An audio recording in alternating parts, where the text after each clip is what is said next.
What's good, YouTube? Welcome back to another episode of What Are They Cooking, the series where I review viewer replays. As always, if you have your own replay that you would like to see reviewed on the channel, you can go to the Discord link in the description and submit it in the Edison Format replays channel. Now, starting off today, we have Cold Madness once again coming at us with another based fairy deck.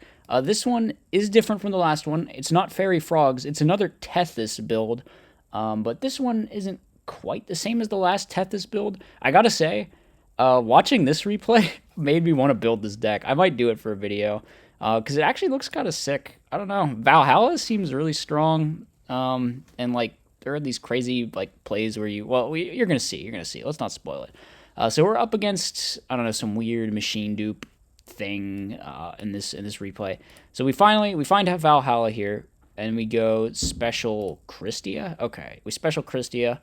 That's fine. The opponent doesn't actually have a lot of outs to this right now, but it's okay. We're going to out our own Christia by tributing it to summon Tethys, because that means that we can now flip up Legacy of Yada, and we know the top card is a fairy, so guaranteed +1 here off the Tethys. We find a Reckless Greed, not fantastic. We would have liked to keep drawing, obviously, but Reckless is going to let us draw 2. They could have Typhooned in end phase, and we'd have been forced to greenlight it, I guess, but maybe they're saving it for the Valhalla. So now we draw 2 on their turn, which this is really cool, playing the draw traps, because it means you can use Tethys on the opponent's turn to just like draw like 10 cards and have all these negates. So as you can see, we just draw 5. We just draw 5 and we have like 4 heralds in our hand. What the hell do they do to this? We can just keep negating with our hand traps. So very funny. They go for machine dupe, but we just negate it with the green herald, and we have plenty of heralds left. Unfortunately, they can just summon Fortress, and none of our negates interact with that. They Typhoon their own Gear Town, so we're going to take some damage. That being said, we've got a ton of stuff here. We go get another Valhalla. That's 4 fairies. Summon Christia. Okay, Hecatrice is actually a really cool card. It lets you just like manipulate the number of fairies in your graveyard for free, and it searches Valhalla. So super cool. This card honestly makes me want to build this deck, because I feel like there's some good stuff going on. Even though, you know, all the heralds maybe get a little clumpy. I don't know what the exact ratios are. Is it like 3 orange and then 3 of all of them, or you plant 2 of the others? I would have to look, but we're gonna bring out Christia, and we're going to summon Nova Summoner. So here we hit over the Fortress. The Fortress is going to out the Christia, but that frees us up to use the Nova Summoner. So we can crash, get something else, and then we get to hit over the Cyber Valley. We let the draw 1 go. We main 2 summon the Christia again, get another +1, and then we set some draw traps and set our other Valhalla and pass. Opponent goes for the Gear Frame, which we're just going to stop with Orange Light, and we still have Honest in our hand, which I think the opponent knows, so they're going to scoop it up, and we're going to go next game. So that game really showing off like what the deck can do, where you just get like these ridiculous hands. I think like Christia is still insane, obviously. Orange Light's insane. Honest's insane. And then like you got this Hecatrice Valhalla thing going on with Tethys to get like pluses. I think it's pretty cool.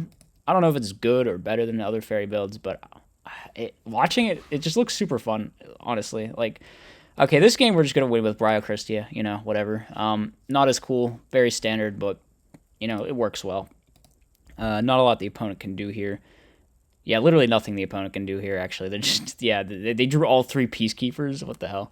That's so unlucky. But yeah, cool replay. Next match. We have Skull Flames. Now, these are like some weird promo card zombie thing that came out way back when that never really got used. So we're going to see what they can do. Skull Flame is just like, it's basically just a 26 vanilla, but you can float into it off Pyramid Turtle, and you can bring it back off Book of Life, I guess. So that's pretty cool. Also, there's this other one that we're going to see later called Supersonic Skullflame that's a 26. You can just like special it by banishing Skullflame from your grave. That being said, right now we are just kind of bricking on Skullflame, so we're doing normal zombie things. Getting in with that Spirit Reaper. Spirit Reaper rips are like one of the most annoying things about playing against the zombie deck, honestly. So we go for Book of Life, we get Torrential, the opponent has to Torrential, they're going to get Spirit Reaper ripped, we go Book of Life, and now we're just going to Spirit Reaper rip them anyway. Now the Ab-Zero should be coming next turn, so that's potentially something to worry about, and we do rip Alias, which is like the worst thing to rip. They go for Diva. I guess Ab-Zero is not till next turn. They go into Android, they hit over this, set Mirror Force, pass. We draw into Hamster. Okay, it looks like we're on some Raikou stuff. Miracle Fusion going to be used to out all of that stuff. And they go hit in with the magical android. Now we're going to Mizuki. We can bring back Zombie Master again, pitch Skull Flame, then tribute summon Skull Flame, attack. They try to Mirror Force, but we flip up Decree. So Skull Flame is actually just going to tribute with this whole field, or trade with this whole field. So we got to hit over the Ab-Zero, and then the Ab-Zero kills the Skull Flame. No, we just get deprisoned. But now the Raikou can take out the Skull Flame, or the Ab-Zero. I'm mixing things up, man. We said Goblin. If they had done this attack order the other way around, we would have lost, right? Yeah.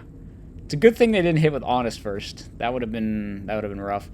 But the Honest there is super scary, right? Because it means that we die if Alias ever gets to hit into anything.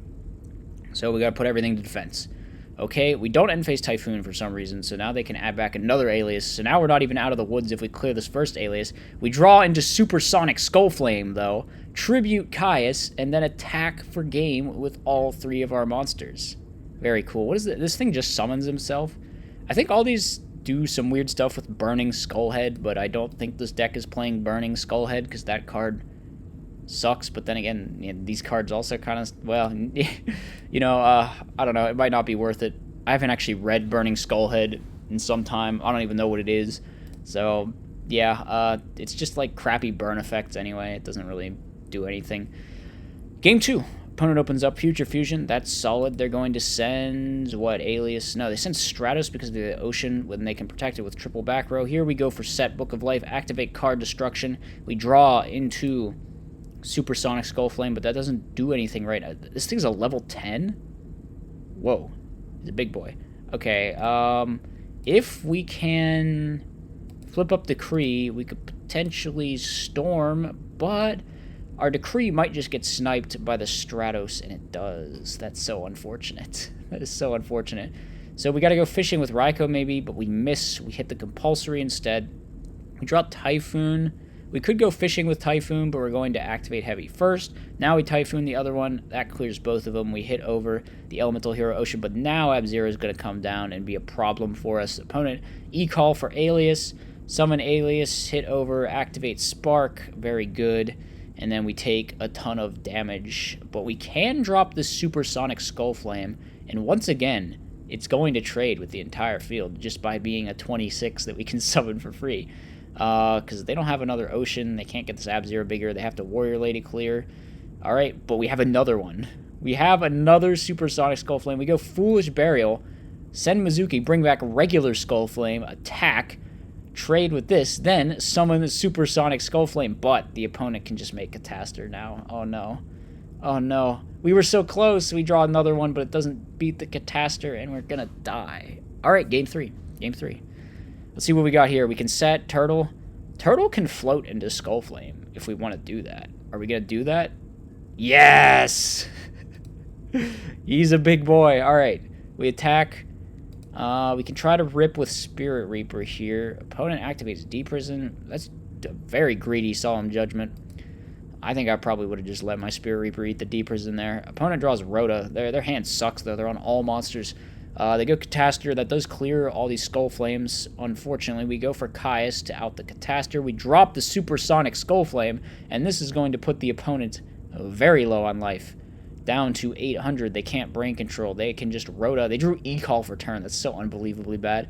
Alright, here we Storm. We go Caius attack. They Honest to stay alive. We set Raikou. We set Mirror Force. Alright, next turn they draw Future Fusion. That's not great. We do not have 2 turns to wait around for Ab-Zero. They're just going to set. We go Raikou. But we actually can't win the game here because we don't have another monster. So we're just going to clear with the Supersonic Skull Flame. We draw Brain Con. That's pretty good. I think we probably should have swapped this Raikou to defense just in case. I don't think there's anything we lose to when we have this Mirror Force here, but you never know. We Mirror Force. Okay. That puts us... that clears our field. We get our... Pyramid Turtle Torrential. We need to draw a monster. If we can just draw a monster, we will win. Book of Life is a monster. All right. So Skull Flames are going to take... You know, it didn't look too bad, honestly. I guess the issue is you draw these cards, and it sucks. But, you know, just being able to, like, special all these 26 dudes is not terrible, I guess. Next match. what do we got here? This was like the light machine thing. It was like light machine burn. I don't even know how to describe it. They're playing Scanner and Reflect Bounder. They're going up against like Dark Monster Mash. So yeah, very weird matchup here. Opponent goes for Witch. They special out Greffer. Greffer send Plague. They synchro for Dark End. Do you just Dark End a Reflect Bounder? Oh my god. All right. We drop Gores on that too. Such a disaster. Such a disaster. We draw Dimension Wall. This is what I'm talking about. They're playing like Dimension Wall and Magic Cylinder on top of triple Reflect Bounder, presumably. Opponent actually opts not to drop Gores because they want to use the Creator here. So they can Creator, they can revive Dark Ends, but maybe they should have just Norlerist here. It might have been better to just Norlerist here. Because you still had a Plague Mally play too. You could have just killed everything and then like had a level 8 synchro. As it stands, we're going to draw into Cyber Altanin, which is going to clear the opponent's field. We go Scanner. Alright, we copy Colossal Fighter, very funny. And it's going to be, goes to 28. Shouldn't it be 29? I guess it should be at 3k, right? Or does this thing not gain its effect?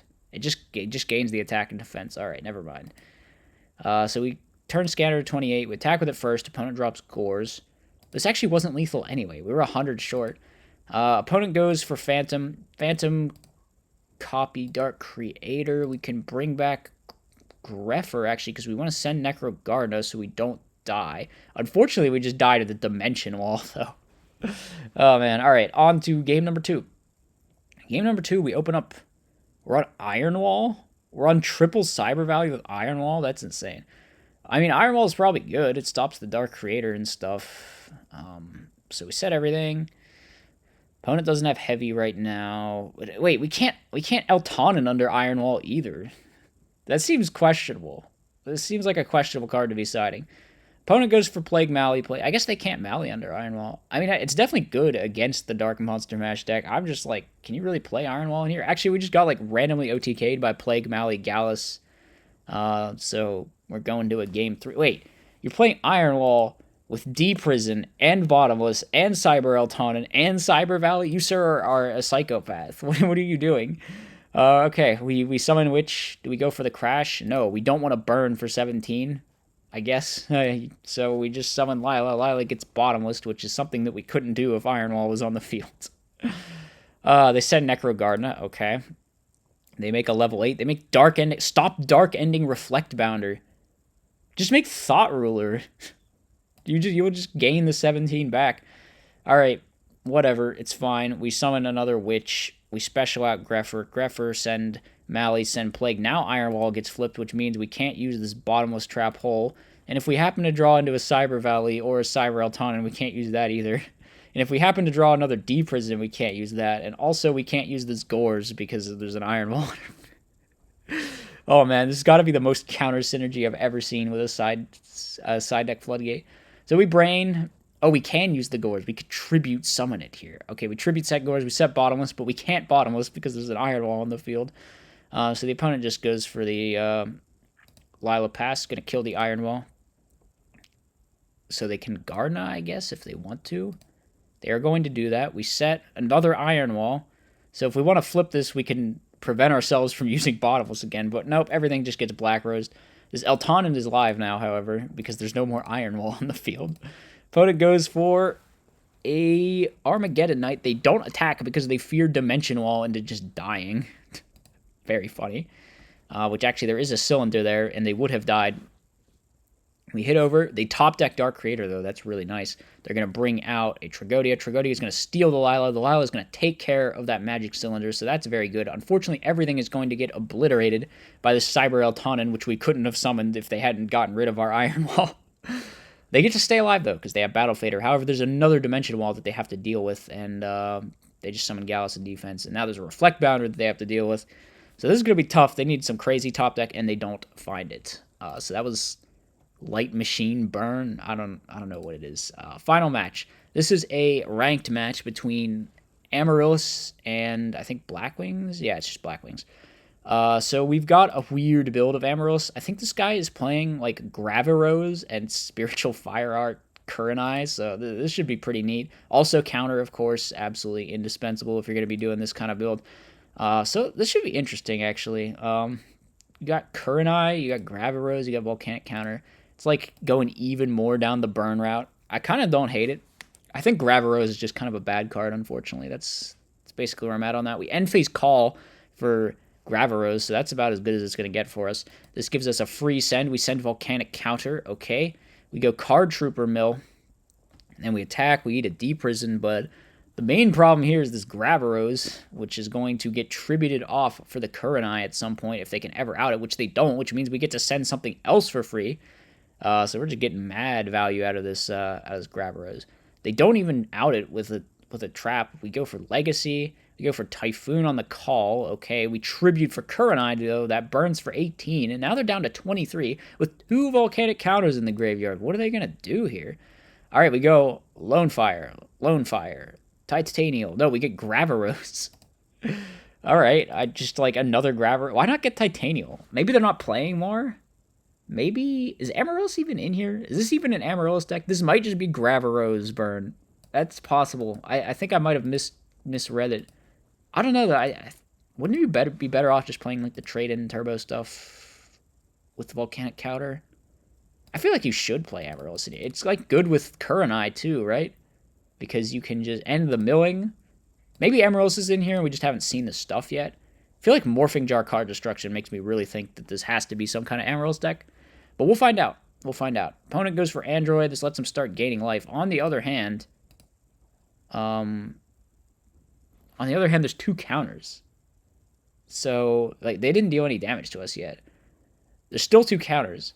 So if we just ram into that Android, they die. But we don't go for it. Why not go for it? I don't know why we didn't go for it. Why not Raikou a back row and just go... Okay, so there is Amaryllis. Maybe it's like there's Amaryllis, but there's no trade-in. That's possible. But why not go for it here? I don't get it. Why aren't we just, like, trying to win? Okay, here we try to win. And they just let us win? Okay. No. They're going to Mirror Force. It's all good. It's all good. All right, they hit over our token. That's fine. Surely we go for it here. They have to Icarus. Okay. It's also fine. We set. We bring back an Amaryllis, and we take 400. Drop Tragodia. They take 800. All right, but we should just win with Burial from the Different Dimension at this point, right? Or, okay, they book. What do we do now? We take 200. And then they burn for 800, and that puts them to 22. And then we can just hit them with the triple counter on 700, but that only does 21. So I guess we just, like, shouldn't. Why do we... Oh, we Trag stole this as permanent. We should probably have just set this Burial, though. Why didn't we just set the Burial? Like, 3 Volcanic Counters is a lot of Volcanic Counters to go off at once.